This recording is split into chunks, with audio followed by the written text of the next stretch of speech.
अस्सलाम वालेकुम।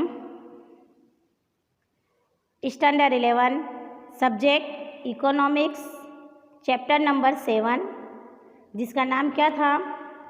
भारतीय अर्थतंत्र, भारत का माशी निज़ाम। आज उसका हम देखेंगे पार्ट 7। तो पार्ट 6 में हमने सीखा था कि क्या सीखा था कि विकासमान भारतीय अर्थतंत्र ना लक्षणों, यानी कि तरक्की पजीर भारतीय माशी निज़ाम की खुसूसियत के बारे में हम जान रहे थे। तो उसका मैंने आपको पॉइंट सिखाया था। दूसरा पॉइंट, पहला पॉइंट क्या था उसका कि आर्थिक वृद्धि यानी कि माशियाती बढ़ोतरी, ये मैंने आपको बताया था। दूसरा पॉइंट मैंने आपको बताया था राष्ट्रीय आवक में विविध क्षेत्र ना फाड़ो, यानी कि कौमी आमदनी में मुख्तलिफ शोबों का अतियाम। तीसरा पॉइंट मैंने आपको बताया था फीकस आमदनी, जिसे हम कहते हैं माथाधिक आवक। तो माथाधिक आवक मैंने आपको बताई थी कि 1950 से 51 में भारत की माथाधिक आवक यानी कि राष्ट्रीय फीकस आमदनी कितने रुपए थी? 7,114 थी, जो 2013-14 में बढ़कर 39,904 हो गई थी। इसके बाद आज हम देखेंगे इसका चौथा पॉइंट देखेंगे किसका? भारतीय तरक्की पजीर भारतीय माशी निज़ाम की खुसूसियत का आज हम चौथा पॉइंट देखेंगे। और चौथा पॉइंट के अंदर भी उसके 3 पेटा पॉइंट है। तो देखो, उसका चौथा पॉइंट है कि रोजगारी की सतह, रोजगारी की सतह, तो जिसको हम गुजराती में कहेंगे रोजगारी नो सतर। तो भारत में इसके 3 पॉइंट है। नंबर 1 है बुनियादी शोबा, जिसे हम गुजराती में कहेंगे प्राथमिक क्षेत्र। दूसरा है सनअती शोबा, जिसे हम कहेंगे औद्योगिक क्षेत्र। और तीसरा है खिदमात का शोबा, जिसको गुजराती में बोलेंगे सेवा क्षेत्र। तो रोजगारी की सतह के कितने पॉइंट है? 3। हालांकि हमने 3 पॉइंट किसके सीखे इससे पहले? तरक्की पजीर भारतीय माशी निज़ाम की खुसूसियत के 3 पॉइंट सीख चुके। अब हम चौथा पॉइंट सीखेंगे और चौथे पॉइंट के अंदर कितने पॉइंट है? शोबे के 3 पॉइंट है। तो सबसे पहले हम देंगे कि रोजगारी की सतह के अंदर तो उसके 3 हिस्से बनाए गए हैं। तो सबसे पहले कौन सा हैगा? बुनियादी शोबा, जिसे गुजरात में कहते हैं प्राथमिक क्षेत्र, यानी कि इस शोबे में खेती और खेती से जो लगने वाली सरगर्मियां हैं जिससे ताल्लुक़ रखती है, जैसे कि मवेशी पालन, फिर जंगल, इसके अलावा जो मुर्गी का जो पालते हैं, ये तमाम का तमाम इसके अंदर शुमार होता है। क्योंकि अगर इंसान किसान है तो जब खेती वो करेगा तो हम देखते गांव में जाते हैं तो जाहिर सी बात है वो खेती के साथ साथ क्या करता है कि मवेशी भी पालता है, जिसकी वजह से दूध उसका तमाम का तमाम उसके पास जो सरमाया हासिल हो। इसके अलावा मुर्गी पालता है कि जिससे बेदे फ़रोख्त करके वो अपना आमदनी हासिल कर सकता है। तो ये तमाम के तमाम जो पहले शोबे में शामिल होते हैं, कौन कौन सा? एक तो गुजराती में कहेंगे पशुपालन, जंगल, मरघा उछेर, जिसको हम उर्दू में कहेंगे मवेशी पालन, जंगल और मुर्गी का पालन। ये तमाम के तमाम प्राथमिक शोबे यानी कि बुनियादी शोबे के अंदर शामिल होते हैं। नंबर 2 है सनअती शोबा, जिसको हम गुजराती में क्या कहेंगे? औद्योगिक शोबा। तो सनअती शोबे के अंदर तमाम सनअती के पैदावार करने वाली जो सरगर्मियां हैं उसका समार होता है। मसलन बड़ा छोटा सनअत, बांध, इसके अलावा जो बांध काम करते, जो तामीरात का काम करने वाली सनअत, या फिर जो जहाज़ है, ये तमाम जहाज़ की सनअत यानी कि बनाने का, तोड़ने का, ये तमाम के तमाम सनअती शोबों में शामिल होता है। इसके बाद खिदमात का शोबा, जो हमको खिदमात देती है। तो इस ऐसे शोबे के अंदर कारोबार, नकल हमल, इसके अलावा आमदरफ्त के ज़राए, बैंक है ना, ये तमाम के तमाम हमको हमारी खिदमात देती है। जैसा कि बैंक है तो अगर हमारे को ये बैंक से अगर मान लो दूसरे मुल्क में पैसा भेजना है तो हम बैंक से उसका चेक या ड्राफ्ट यानी कर सकते हैं, पार्सल या पार्सल भेजना हो तो ये तमाम के तमाम हम बैंक हमारी खिदमात देती है। इसके अलावा एक मुल्क से दूसरे मुल्क जाना है तो हम आमदरफ्त के नकल हमल यानी कि एरोप्लेन है, बस है, फिर रेलगाड़ी है, ये तमाम की वजह से हम एक जगह से दूसरी मकाम पर पहुंच सकते है। तो ये हमारा हो गया खिदमत का शोबा। तो खिदमत के शोबे के अंदर कुछ किस चीज़ का शुमार होता है? कारोबार, आमद और रफ्त के ज़राए, फिर इसके अलावा संदेश व्यवहार यानी कि खबर रसानी के ज़राए, बैंक, ये तमाम के तमाम का शुमार कायम होता है खिदमत के शोबे में होता है। तो सबसे पहले बुनियादी शोबों में किसका शुमार होता है कि खेती से होने वाली जो सरगर्मियां हैं, जैसे कि मवेशी पालन, जंगल यानी कि मुर्गी पालना वगैरह। सनती शोबों के अंदर क्या है कि छोटे बड़े सनतें, इसके अलावा तामीरात काम की सनत, जहाज़ बनाना, तोड़ना, ये तमाम की तमाम सनतों का काम सनती शोबों में होता है। खिदमत के शोबों के अंदर कारोबार, आमद रफ्त के ज़राए, खबर रसानी, बैंक, ये तमाम का तमाम खिदमत के शोबे में इसका शुमार होता है। अब इससे रोज़गार की सतह के अंदर ये मुख्तलिफ शोबों का क्या अतिया है, ये भी देते होंगे तो हमारी राष्ट्रीय आवक बढ़ती है। तो सबसे पहले जो होता है वो हमारा प्राथमिक क्षेत्र। तो देखो मैंने बताया है यहाँ पर टेबल के रोज़गारी में विविध क्षेत्र ना फाड़ो, यानी कि रोज़गारी में मुख्तलिफ शोबों का अतिया। तो सबसे पहले आएगा बुनियादी शोबा। तो 1951, 1991, 2001 और 2011 से 12 तक बुनियादी शोबों के अंदर क्या क्या उन्होंने दिया है वो बताया गया है। तो सबसे पहले आएगा बुनियादी शोबे का हम देखेंगे तो 1951 में बुनियादी शोबे के अंदर जो था तो 72.1 था, जो घटकर देखो खेती के शोबे से जो लगता है 66.9 हुआ, 2001 में 56.7 हुआ और 2011 से 12 में तो एकदम उसकी नीची हद हो गई, 48.9 हो गया। यानी कि इसके अंदर क्या होगा? कमी हुई। यानी कि जो कौमी आमदनी आती थी, जो फीकस आमदनी हमारी आती थी, वो खेती के शोबा यानी कि खेती का शोबा किससे जुड़ा हुआ है? बुनियादी शोबे से। तो मैंने पहले ही आपको बता दिया था कि खेती का शोबा हमारे वहाँ आगे चल के कैसा होता जा रहा है? नीचे हद होती जा रही है। जबकि सनती शोबों के अंदर देखो कि 1951 में 10.6 था, जो बढ़कर 1951 में 12.7 हुआ और 2001 के अंदर 18.1 हुआ और 2011 से 12 के अंदर 24.2 हुआ। यानी कि इसके अंदर क्या होता गया? इजाफा होता गया। लेकिन इसके बाद हम तीसरा पॉइंट देखेंगे सेवा क्षेत्र, जिसको हम कहेंगे खिदमती शोबा। तो 1951 में 17.3 था, 1991 में 20.4 हुआ, 2001 के अंदर 25.2 हुआ और 2011 से 12 में 26.9 हुआ। यानी कि इसमें भी मुसलसल इजाफा होता गया।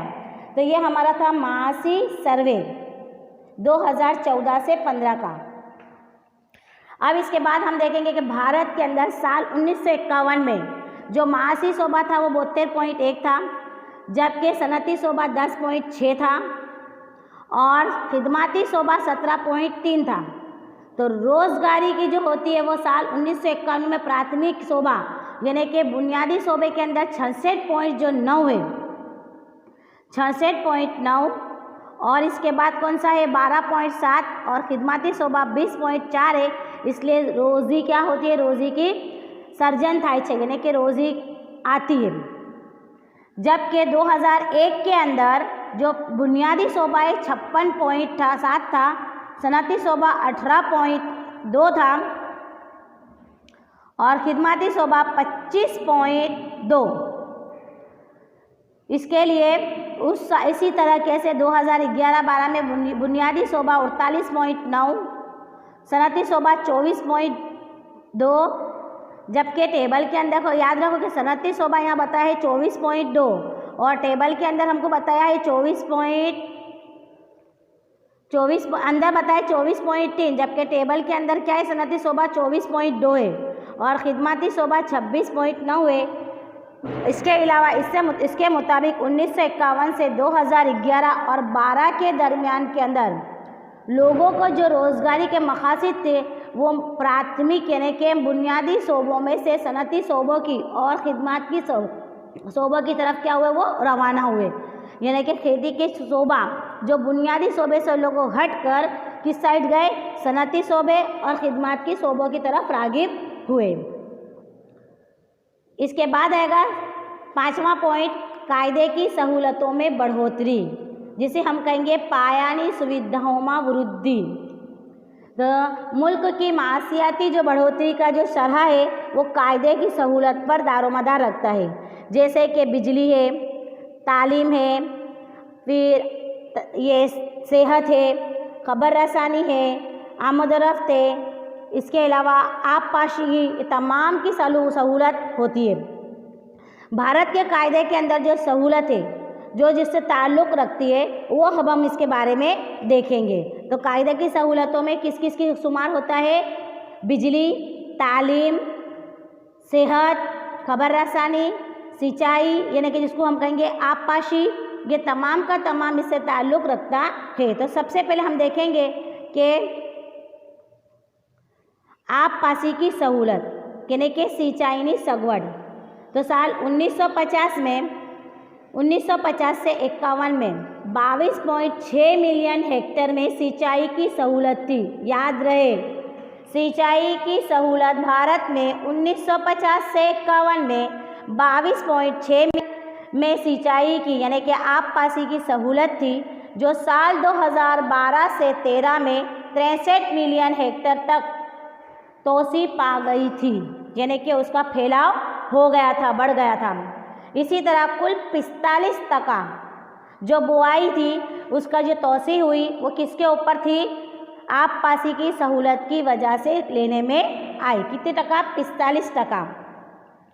1950 से 51 में जो भारत की आबपाशी थी उसकी सहूलत कितनी थी? 22.6। अब इसके बाद देखेंगे हम तालीम की सहूलत, जिसको हम कहेंगे शिक्षण सुविधा।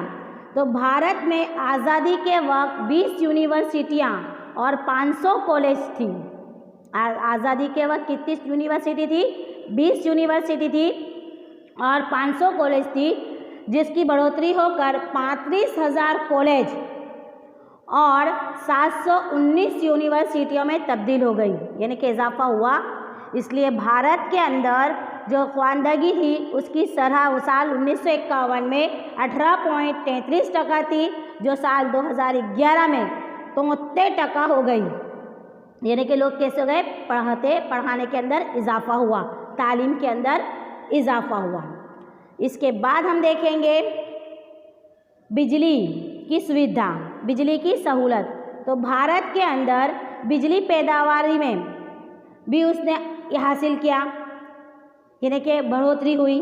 जैसे कि साल 1950 से 51 में 2300 मेगावाट MW, जिसको कहेंगे मेगावाट, बिजली पैदा की जाती थी। लेकिन 2011 और 12 में कितनी हो गई? 2,43,000 मेगावाट तक ये पहुंच चुकी थी, यानी कि इतना सारा इजाफा हो गया। अब इसके बाद हैगा रोड राजधानी सुविधा, जिसको हम कहेंगे रास्तों की सहूलत। पहले जो था वो कच्चे रास्ते थे, जैसे आने जाने में तकलीफ होती थी, वक्त ज़ाय होता था। लेकिन भारत दुनिया का सबसे बड़ा रोड नेटवर्क यानी कि हामिल वाला मुल्क कहलाता है। अंदाज़न 48.6 लाख किलोमीटर का लंबा रास्ता हमारे वहाँ होता है, ये साबित किया जा सकता है। कितना? अंदाज़न 48.6 लाख किलोमीटर का रास्ता हमारे यहाँ पर है। इसके बाद आएगा रेलवे की सहूलत। रेलवे की सहूलत यानी कि रेलवे की सुविधा। रेलवे की सहूलत यानी कि रेलवे की सुविधा। भारत रेलवे दुनिया के अंदर चौथे नंबर पर, याद रहे कि भारतीय रेलवे विश्व में चौथा नंबरનો સૌથી મોટો રેલવે નેટવર્ક છે ભારતમાં। यानी कि भारत जो है दुनिया में चौथे नंबर का सबसे बड़ा रेलवे नेटवर्क वाला हामिल वाला मुल्क है, जिसकी अंदाज़न 65,000 किलोमीटर लंबा, कितने किलोमीटर लंबा? अंदाज़न 65,000 किलोमीटर लंबा रेलवे रास्ता है। जबकि रोड कितना है? 48.6 लाख किलोमीटर लंबा रास्ता है रोड का, और रेलवे का कितना है? 65,000। इस तरह भारत दुनिया के बैंकों के अंदर अवामी होने वाला, यानी कि अप्रैल 2014 के अहवाल के मुताबिक दुनिया के सबसे बड़ी जो माशियाती निज़ाम के अंदर है, यानी कि सहूलतों में तीसरे नंबर पर है। और दुनिया के बैंक के अंतर्राष्ट्रीय यानी कि बैनुल अक़वामी प्रोग्राम यानी कि ICP 2011 के राउंड के अंदर अमेरिका, चीन के बाद भारत ने अपना मकाम हासिल किया है। अमेरिका और चीन के बाद। और भारत की जो अर्थव्यवस्था है यानी कि मासियाती जो सहूलत है वो जापान की मासियाती सहूलत के आगे आ चुकी है। जापान का जो नंबर है वो चौथे पर है और अभी फ़िलहाल उसका तीसरा है, जबकि भारतीय मासी सहूलत के अंदर 2005 के अंदर 10वें नंबर पे था। और इस तरह भारत दुनिया के देशों के मुकाबले के अंदर तरक्की कर रहा है, ऐसा साबित होता है। तो यहाँ पर हमारा ये लेसन क्या हो चुका है, ख़त्म हो चुका है यहाँ पर। यानी कि मैंने आपको क्या बताया कि तरक्की पजीर मासियाती भारत का मासी निज़ाम की खुसूसियत, उसके अंदर हमने पहला पॉइंट देखा, क्या देखा था कि आर्थिक वृद्धि देखी थी यानी कि मासियाती बढ़ोतरी। नंबर 2 हमने देखी कौमी आमदनी में मुख्तलिफ शोबों का अतिया। नंबर 3 पर हमने देखा फ़ीकस आमदनी। नंबर 4 रोज़गारी की सतर यानी कि रोज़गारी की सतह, और उसके अंदर भी हमने 3 पॉइंट देखे, बुनियादी शोबा, सनती शोबा और खिदमती शोबा। इसके बाद हमने 5वां पॉइंट देखा पायानी सुविधाओं में वृद्धि यानी कि कायदे की सहूलतों में बढ़ोतरी। उसके 5वें पॉइंट का हमने कितने पॉइंट देखे, 5 पॉइंट देखे, जबकि चौथे पॉइंट का हमने पेटा पॉइंट कितने देखे, 3 पॉइंट देखे और 5वें के कितने थे, 5 थे। तो पाया की सुविधा में बढ़ोतरी के अंदर यानी कि कायदे की सहूलतों में बढ़ोतरी के अंदर 5 पॉइंट है। सबसे पहले आएगा आबपासी की सहूलत, तालीम की सहूलत, बिजली की सहूलत, रोड और रास्ते की सहूलत और नंबर 5 था रेलवे की सहूलत। तो यहाँ पर हमारा 7वां लेसन जो भारत का मासियाती निज़ाम था ये ख़त्म हो चुका है। अब नेक्स्ट पीरियड में हम नया लेसन की शुरुआत करेंगे।